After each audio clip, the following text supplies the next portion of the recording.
The magic island of Euclidia is over 4,000 miles from Los Angeles, California.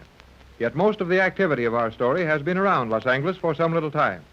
To begin with, Mrs. Gregory and her entire party were landed safely back in California, the Euclidean girl submarine commander bringing her rocket plane down on Lake Hollywood.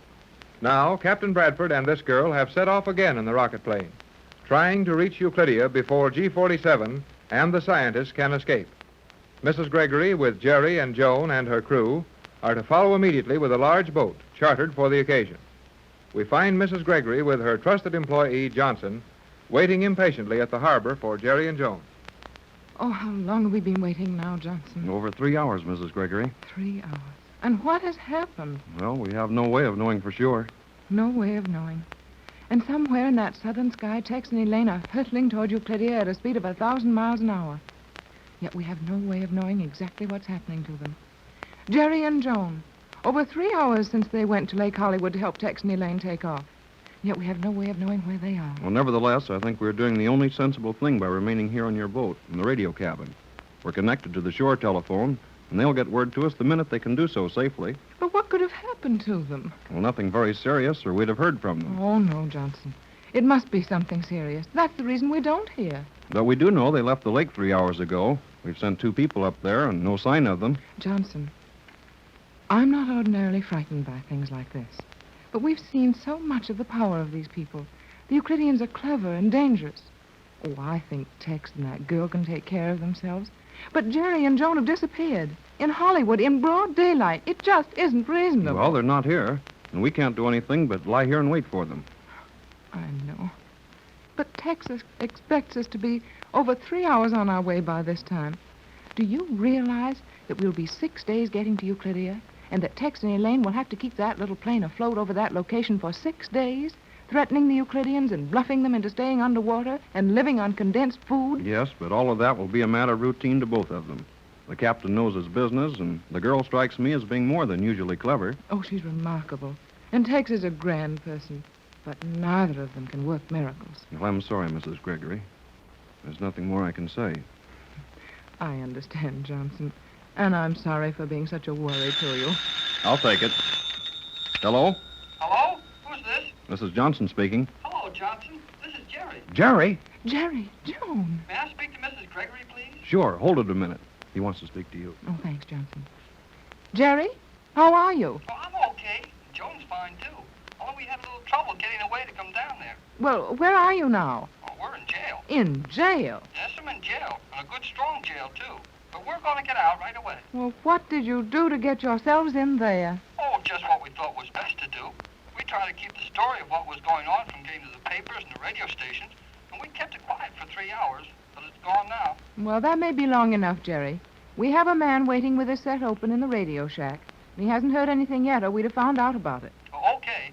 We just talked to the chief and got everything fixed up. We'll be there in half an hour. Half an hour? Well, you can't make that, Jerry. Yes, we can. The chief's going to give us a police escort. We'll be there and ready to go in half an hour. Well, we'll be ready to cast off when you arrive. Goodbye, Jerry. Bye. So they're in jail. Yes.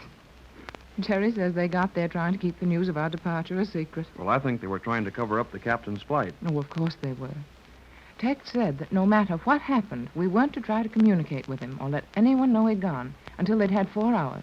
That should put them at Euclidia. Well, Jerry's apparently done his best, even to the point of going to jail over it. Oh, he's a great boy, Jerry is. He's been a wonderful help to us. Now, Johnson, I think we'd better get ready to shove off. If Jerry and Joan make it here in a half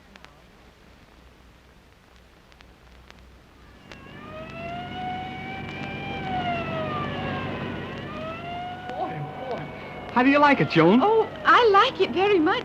I have never ridden like this before. These police cars are sure made to go when they have to. Those men on the what do you call them? Motorcycles? Yes, the motorcycles. They ride fearlessly and clear the way for us. We're sure doing it in style, all right. Well, Joan, in just a few minutes, we'll be on board the boat and on our way to Euclidia again. And I hope for the last time. I want to live in your world, Jerry, with all of Mother's sensible, normal friends. Yeah, I don't blame you. But, well, I like all this Magic Island stuff. Of course, it's exciting to me. I beg your pardon, young lady. Oh, yes, officer? Sergeant, Joan, Sergeant. I am sorry, Sergeant. You're Mrs. Gregory's little daughter, I take. Yes, sir. And you lived 14 years on that thing they call the Magic Island? That is correct. Then, would you be so good as to give me your autograph? My autograph? Yeah, you know, Joan, like the picture stars do. Sign your name for the sergeant. Would you do that? I should be glad to, but I cannot understand your request. I do not know the customs of Hollywood, but I thought only celebrated people were asked for their autographs. You're celebrated enough in my house. Sure, I've got a small daughter of my own, only 6 years old, and I've had many an argument with her. I tell her the old Irish bedtime stories about the banshees. They're the little people who come out at night, you know. No, I did not know. Well, they do. Many's the time I've heard the banshees wailing and seen the fairies dancing over the bog in County Down.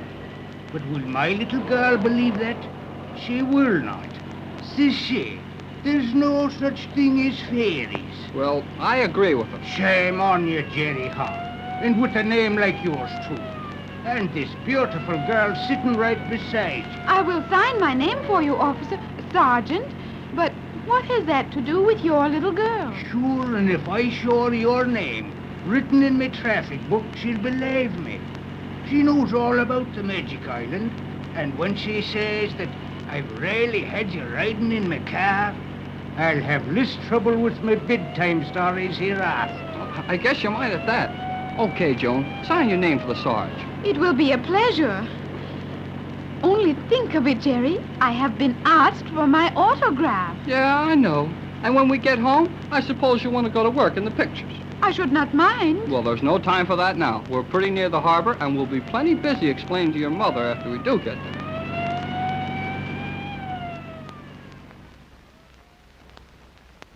I've made the rounds for the third time, Mrs. Gregory. Everything's shipshape, and a couple of the men are holding us fast with hand-snubbed lines. Well, they should be here any minute now. Oh, Skipper. Aye. Will you start the motors and stand by to shove off the instant Jerry and Joan are aboard? Aye. Nearly 4 hours since the captain took off. Well, I think we may expect to hear from him almost immediately after he lands at Wait. Euclidia. Listen, Yes, they're coming.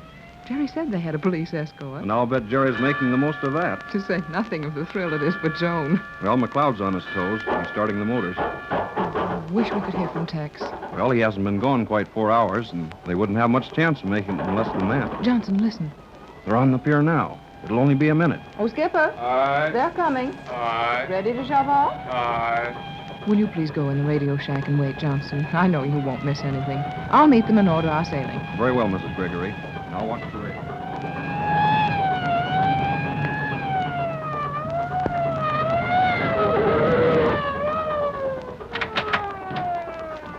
Thanks, Sarge. Good night.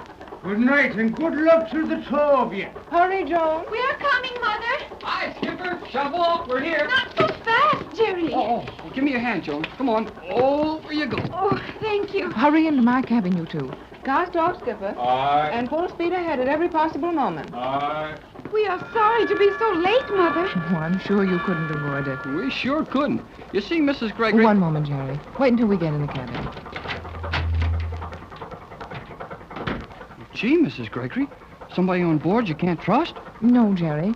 Just that I want to talk in here where Johnson can reach me immediately if he picks up anything on the radio. No news of the captain as yet. No, but we're expecting it any time. Golly, we sure got underway quick. Yes, Jerry, we've been waiting for you over 3 hours, you know. Oh, I'm sorry about that, Mrs. Gregory, but we had a good reason. You see, a reporter and a cameraman followed us to Lake Hollywood and saw the captain and Elaine take off in the Euclidean rocket plane. Oh, Jerry, they didn't know what Texas destination was. They seem to have a very good idea. But how, Joan? Well, golly whiskers, Mrs. Gregory. Everybody in the country knows about our trip down to the Magic Island, and I'll bet plenty of people managed to find out we got back all right. But they couldn't possibly have known about Texas formula or what he plans to do at the underwater city. No, Mother.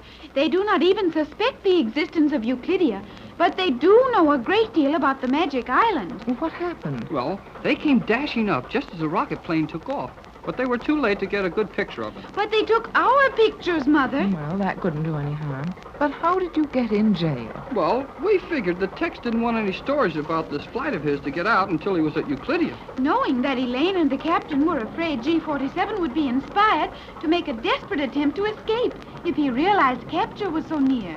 That's right. But you couldn't stop the story. Oh, we did for a while. Well, I took a shortcut over the hills and headed them off on a one-way road and swung your car around so it blocked the road and couldn't be moved. Then we had plenty of luck when the road behind them filled up with cars before they could get out. And then the officers came, and Jerry talked very fast, even faster than usual. And the officer agreed to take the 2 newspapermen to jail with us. Oh, very nice, Jerry. And did they take them? Oh, boy, they sure did. I told the cop who arrested us just enough about you and the captain that he knew I had something serious to tell. And he agreed to hold those fellas and not let them get the story out until I had a chance to explain it at headquarters. But how did you get the chief's attention at this time of day? Well, I just kept asking for him and saying you told me to talk to him. And pretty soon he came down to the jail. Well, after I told him the whole story, he held us all 3 hours and then let the reporters out at the same time he sent us down here. We tried to get away earlier to join you, but the chief said he really had no reason to hold those men unless he held us also. And Jerry and I agreed that those 3 hours meant more to Captain Bradford and Elaine than they would to this boat. And you thought exactly right. Tex should have time enough to land at Euclidia and take control before that news can possibly reach G47. Well, that's what we figured. Well, children, we're off on another mad race to the South Seas. I hope this is the last one. Don't worry, it will be. And when you get back, you can walk up and down Hollywood Boulevard all day handing out your autograph. Why, Jerry, what does that remark mean? I am a celebrity, Mother. I have given my autograph to a sergeant of police. Oh, Joan, dear. I know you don't realize it, but you're a born diplomat. As long as you have the officers asking for your autograph, you'll do very well in our world.